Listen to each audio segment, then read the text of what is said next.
139편 다윗의 시. 하나님, 내 삶을 샅샅이 살피시고 모든 사실을 직접 알아보소서. 나는 주님 앞에 활짝 펼쳐진 책이니 멀리서도 주께서는 내 생각을 다 아십니다. 주께서는 내가 떠날 때와 돌아올 때를 아시니 내가 주님의 시야를 벗어나지 않습니다. 내가 운을 떼기도 전에 주께서는 내가 하려는 말을 모두 아십니다. 내가 뒤돌아보아도 주님은 거기 계시고 앞을 내다보아도 주께서는 거기 계십니다. 어느 곳에 가든 주께서 함께 하시니 내 마음 든든합니다. 이 모든 것이 내게는 너무나 크고 놀라워 다 헤아릴 수가 없습니다. 내가 주님의 영을 피해 어디로 가며 주님의 눈을 피해 어디로 가겠습니까? 내가 하늘로 올라가면 거기에 계시고 지하에 숨어도 거기에 주님이 계십니다. 내가 새벽 날개를 타고 머나먼 서쪽 수평선으로 날아갈지라도 주께서 금세 나를 찾아내시니 주님은 거기서도 기다리고 계십니다. 내가 속으로 그분은 어둠 속에서도 나를 알아보시는구나, 내가 밤중에도 빛 속에 잠겨 있구나 고백합니다. 참으로 그렇습니다. 주께는 어둠도 어둠이 아니니 밤과 낮, 어둠과 빛이 매 한 가지입니다. 그렇습니다. 주께서 내 속과 겉을 빚으시고 모태에서 나를 지으셨습니다. 내 몸과 영혼을 경이롭게 지으신 높으신 하나님, 숨막히도록 멋지신 주께 감사드립니다. 그 솜씨 너무 놀라워 내가 주님을 마음 깊이 경배합니다. 주께서는 나를 속속들이 아시며 내 몸속의 뼈 마디마디까지 아십니다. 주께서는 정확히 아십니다. 내가 어떻게 지어졌는지, 아무것도 아니던 내가 어떻게 이처럼 근사한 형상으로 빚어졌는지를 책을 펼쳐보시듯 주께서는 내가 잉태되고 태어나기까지 내 자라는 모습을 지켜보셨습니다. 내 생의 모든 시기가 주님 앞에 펼쳐졌습니다. 태어나 하루를 살기도 전에 이미 내 삶의 모든 날들이 예비되어 있었습니다. 주님의 생각들 너무나 귀하고 너무나 뛰어납니다. 하나님, 나는 도무지 이해하지 못하겠습니다. 그 수가 바다의 모래알보다 많아서 헤아릴 엄두가 나지 않습니다. 아침에 나를 일으켜 주시고 내내 주님과 함께 살게 하소서. 하나님, 죄악을 영원히 없애주소서. 꺼져라, 너희 살인자들아. 하나님, 주님을 얕잡아 보는 자들이 싸구려 가짜 신들에게 홀딱 반했습니다. 보소서. 하나님, 주님을 미워하는 자들을 내가 얼마나 미워하는지. 보소서, 저 사악한 교만을 내가 얼마나 역겨워하는지. 극심하게 그것을 미워합니다. 주님의 원수들이 곧 나의 원수들입니다. 하나님, 내 삶을 샅샅이 살피시고 나에 대해 모든 것을 캐보소서. 나를 신문하고 시험하셔서 내가 어떤 사람인지 분명히 파악하소서. 내가 잘못한 일이 있는지 직접 살피시고 나를 영원한 생명의 길로 인도하소서.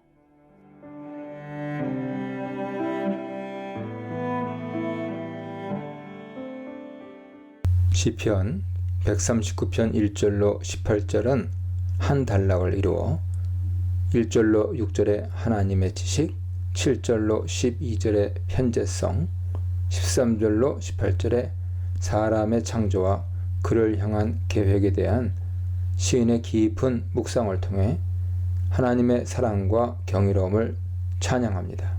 첫 단락 1절로 6절은 하나님의 전지전능하심에 대한 묵상입니다. 138편의 시인은 하나님이 하늘에서도 땅의 겸손한 자와 교만한 자를 살피고 아시며 그들을 마땅히 다스리심을 기술했습니다. 이 시에서는 시인 자신의 일거수일투족을 하나님이 다 아심에 주목하며 이에 탐복하고 감사합니다. 먼저 시인은 하나님께서 자기를 살펴보셨고 자기를 아셨다고 진술합니다. 1절에 살피다는 조사하다, 정탐하다, 맛을 감별하다 등의 뜻이며 3절에 살피다는 자로 재다의 뜻으로 둘 다 하나님이 시인을 자세히 점검했음을 부각합니다. 알다는 지식적인 습득이 아닌 하나님과 시인의 유기적인 관계를 함축합니다. 시인에 대한 하나님의 점검 영역과 아시는 내용은 첫째, 시인의 일상의 활동을 비롯한 모든 행동입니다. 여기에는 시인의 앉고 일어선, 나가고 누움이 포함되었습니다. 또한 그는 시인의 모든 행위를 익숙히 다 아십니다. 둘째, 하나님은 멀리 하늘에 계셔도 시인의 생각을 인지하십니다. 셋째, 하나님은 시인이 한마디를 발설하기도 전에 무엇을 말할지 다 아십니다. 이와 같이 2절로 4절은 하나님이 시인을 정밀하게 조사하여 아셨다는 점을 부각합니다. 이는 하나님이 흠을 찾으려고 각 사람을 샅샅이 조사한다거나 알기 위해서 하나님도 자세한 조사를 하신다는 의미가 아닙니다. 하나님은 살피지 않고도 각 사람의 모든 생각과 언행을 아시는 전지전능하신 분입니다. 여기서 점검이 강조된 이유는 하나님이 아시는 내용에 빠진 것이 없고 정확함을 나타내기 위함이죠. 또한 현재 악인과 껄끄러운 관계 속에 있는 시인의 상황을 고려한다면 하나님이 자기를 면밀하게 살펴 진위를 아심으로 그가 하나님 앞에 숨길 것이 없고 떳떳함을 진술하려는 것으로 볼 수 있습니다. 시인의 모든 것을 파악하신 하나님은 그의 앞과 뒤 전체를 안수하심으로써 그에 대한 관심과 사랑을 표현하십니다. 하나님의 안수는 시인의 떳떳함을 확증해 줍니다. 이에 시인은 자신을 보살피시는 하나님의 지식이 너무 기이하고 너무 높아서 움켜잡을 수 없다고 고백합니다. 이 말은 그가 하나님의 지식을 얻고 싶다거나 얻으려고 한다는 의미가 아닙니다. 하나님의 전지하심, 이를 통해 시인과 각 사람을 세심히 보살피시는 점이 너무 놀랍고 이해할 수도 없을 만큼 고귀함을 나타냅니다. 시인은 하나님의 지식의 풍요, 무한함, 깊이에 담복하여 감탄과 감사를 금치 못합니다. 7절로 12절입니다. 사람의 모든 것을 아시는 하나님은 어디에나 계시는 분입니다. 공간의 제약 속에 사는 인간에게 하나님의 편재성의 경이로움은 미루어 짐작하기조차 어렵습니다. 시인은 사람이 주의 영을 떠나 어디로 가며 주의 앞에서 어디로 피하리이까 라고 외칩니다. 이 문장은 직역하면 사람이 당신의 영으로부터 어디로 가며 당신의 얼굴로부터 어디로 피하리이까 입니다. 하나님의 영과 하나님의 얼굴은 문맥상 같은 의미로 하나님 자체를 지칭합니다. 하나님이 그의 얼굴을 누군가에게 향하거나 얼굴빛을 비추는 행동은 종종 그의 은혜나 호의, 축복을 베푼다는 의미로 사용됩니다. 민수기 6장 26절, 시편 4편 6절, 80편 19절 보세요. 그러나 여기서 하나님의 얼굴은 그의 실제적 존재를 가리킵니다. 이 질문은 인간이 하나님 앞을 떠날 수 있는지 없는지에 대해 묻는 것이 아니라 하나님의 임재가 닿지 않는 것이 없음을 부각합니다. 하나님의 편안함은 시공간의 영역만이 아니라 어떤 대상이나 그들과의 관계의 영역 속에서도 긴밀히 나타납니다. 시인은 먼저 수직적 공간에서의 하늘과 수호를 대조하며 하나님의 편재성을 묵상합니다.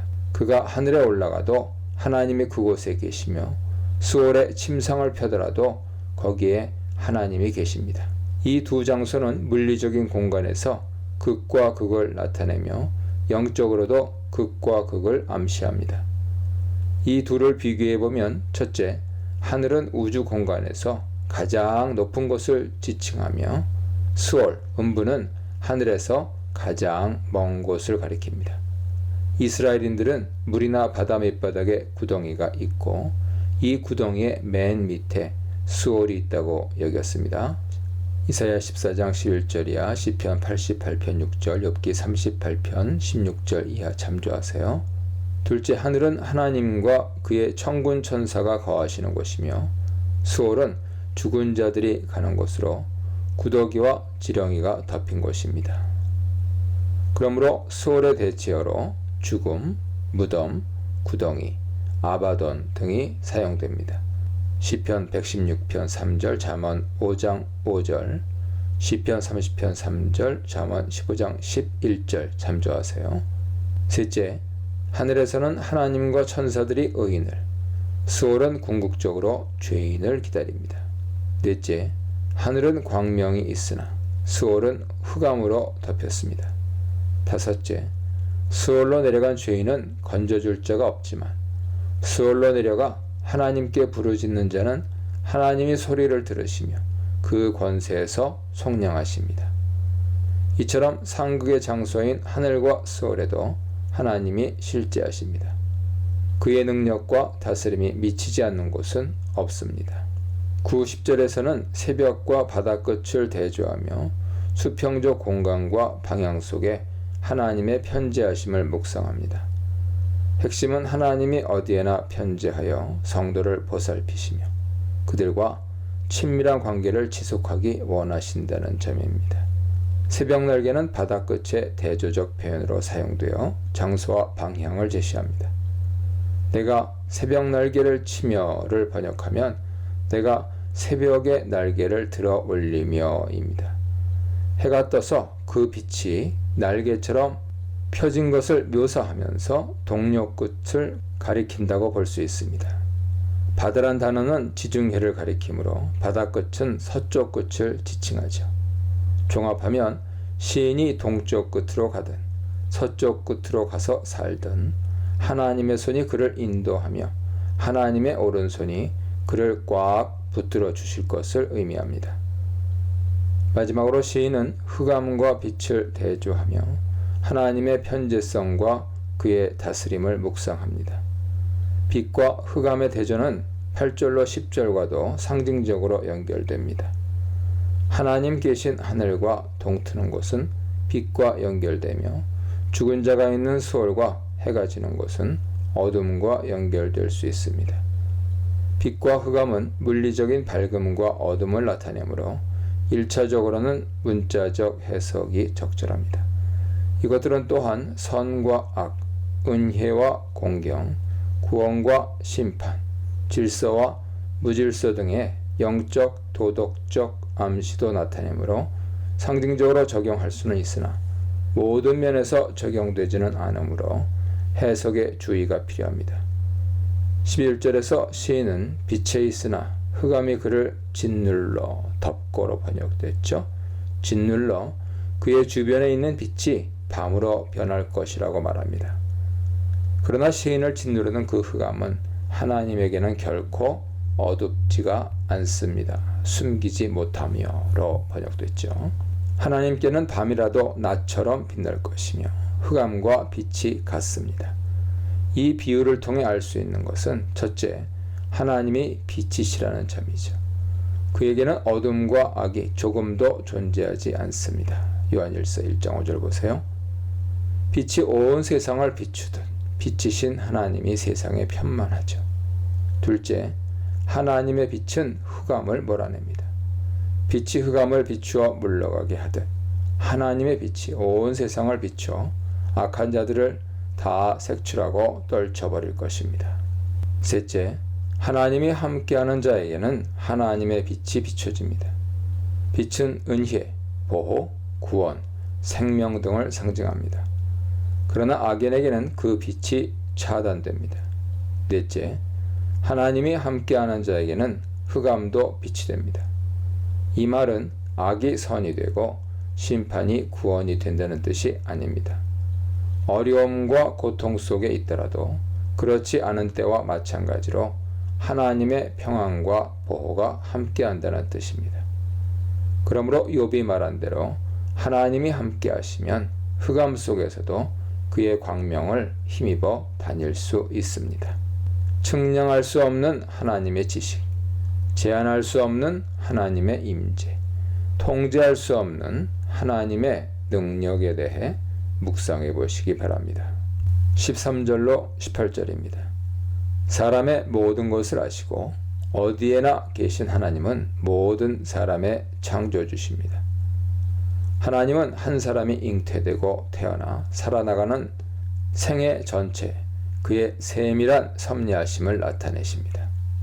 13절에서 시인은 그를 창조하신 이가 하나님이심을 고백합니다. 하나님이 그의 내장을 지으셨다는 말은 하나님이 시인의 몸 안에 모든 장기와 필요한 것들을 제조하셨음을 표현합니다. 시인의 어머니 태에서 그를 만드셨다는 고백은 하나님이 그를 모태에서 수 놓듯 실로 짜듯 정교하고 아름답게 만드셨음을 표현합니다. 시인은 나를 지으심이 심히 기묘하심이라로 말하는데 이 번역을 따르면 하나님이 자기를 창조하신 행위가 놀랍다는 의미가 됩니다. 그러나 이 문장을 직역하면 내가 기묘함으로 다르게 대우받았기 때문이니이다 입니다. 시인이 하나님의 경이로운 창조물인 것에 초점을 맞추고 있죠.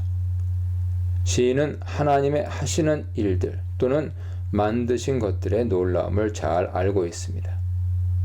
자기를 창조하신 하나님께 감탄하여 시인은 감사의 마음을 표현합니다. 하나님의 창조는 그와 그의 피조물의 관계가 첫 출발하는 지점입니다. 하나님은 시인이 모태에서 형체, 뼈들과 형질, 태아를 이루어 갈 때에도 이미 그를 보셨습니다. 시인이 지음을 받은 곳으로 은밀한 곳과 땅의 깊은 곳이 언급되는데 둘 다 어머니의 태의 비유적 시적 표현이죠. 땅의 깊은 곳이란 표현은 인간이 흙으로 지음받았음을 암시하며 깊은 곳은 은밀한 곳과 마찬가지로 아무도 모르게 신비롭게 지음받았음을 뜻합니다. 기이하게 지음을 받았다는 무엇을 직조하여 만들어지다, 수놓아 만들어지다의 뜻이며 장인이 형형색색의 실로 짜서 옷감을 만들듯 옷에 장식을 수놓듯 인간이 창조주 하나님을 통해 아름답고 정교하고 창조적으로 만들어졌음을 시적으로 표현하고 있는 것입니다. 하나님이 이 모두를 보셨다는 말은 단순히 그가 과정을 다 지켜보셨다거나 그 과정을 아신다는 의미를 넘어섭니다. 한 생명이 잉태되어 태어나는 전 과정이 하나님의 보살핌, 계획, 개입, 주관 안에 있음을 함축합니다. 하나님은 한 사람의 출생 전 과정을 아실 뿐 아니라 그 사람의 일생을 미리 다 아십니다. 시인은 자기가 사는 날이 정해졌고 그가 하루도 살지 않은 때에도 그에 대한 모든 것이 하나님의 책에 기록되었다고 진술합니다. 이는 사람의 운명이나 한계를 한탄하거나 지적하려는 의도가 아닙니다. 이 진술은 첫째, 각 인생에 대한 하나님의 깊은 관심과 애정을 근본적으로 나타냅니다. 둘째, 하나님이 각 사람에 대한 나름의 구체적인 계획을 가지셨음을 함축합니다. 셋째, 하나님이 각 인생의 모든 것을 아심으로 생애 전체를 돌보실 것을 암시합니다. 시인은 자기에 대한 구체적인 계획을 이미 갖고 계신 하나님의 놀라운 사랑에 감격하고 그 능력에 놀랍니다. 각 사람에 대한 하나님의 생각은 보배롭죠.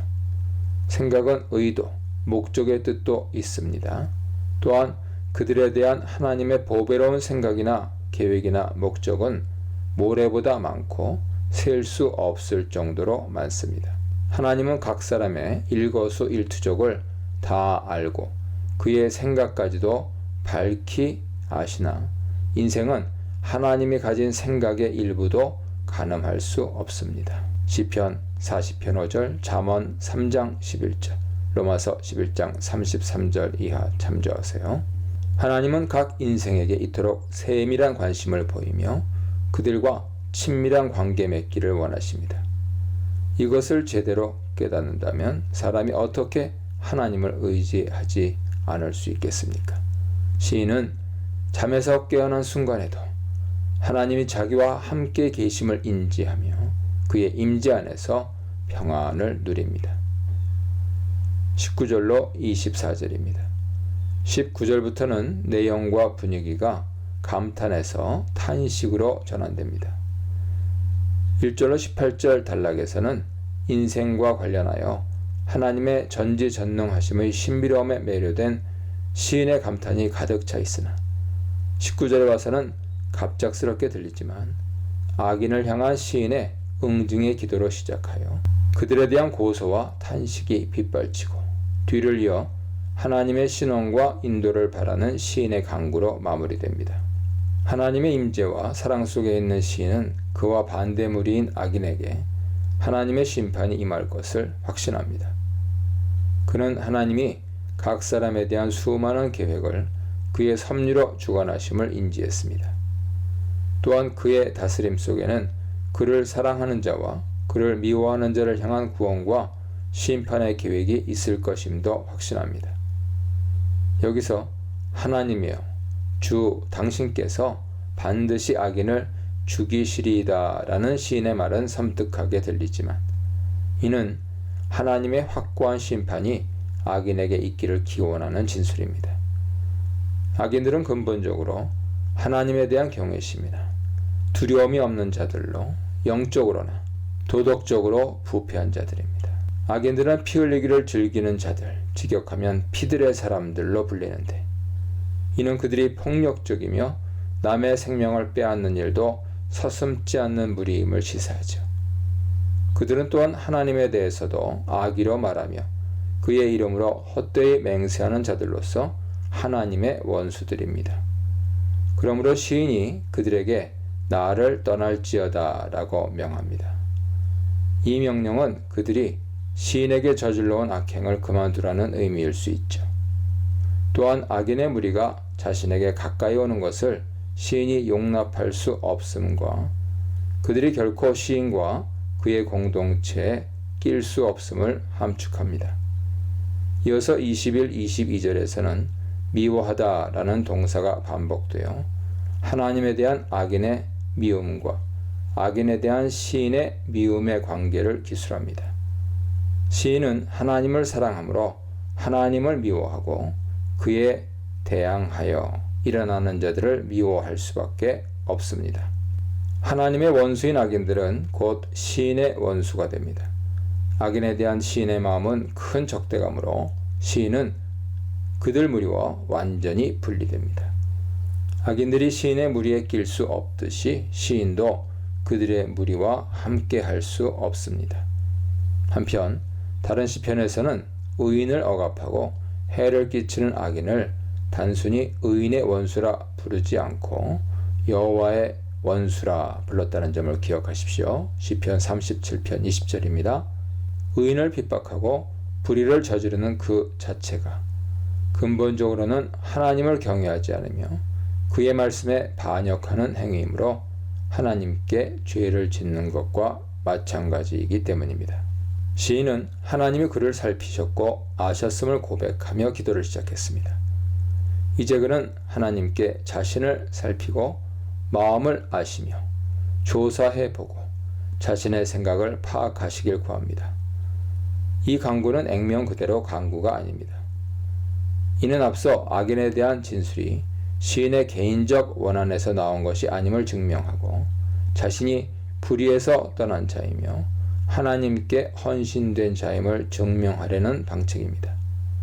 이미 하나님은 그를 점검하셨고 아셨습니다. 그의 모든 생각과 언행을 아심으로 시인은 그 앞에 떳떳합니다. 시인은 자기 안에 고통, 공경의 길, 악한 행위로 번역됐죠. 공경의 길이 있는지 하나님이 보시고 영원한 길로 인도하시길 간구합니다. 고통의 길은 영혼의 길에 대조하고 이므로 하나님과 반대되는 길, 고통을 주거나 고통에 이르는 길, 악의 길로 이해할 수 있습니다. 시인은 자신의 모든 것을 아시는 하나님께 인생 여정의 길을 맡깁니다. 내 전부를 아시는 창조주, 내가 알 수 없는 창조주, 당신의 의를 증명하신 하나님에 대해 묵상해 보시기 바랍니다.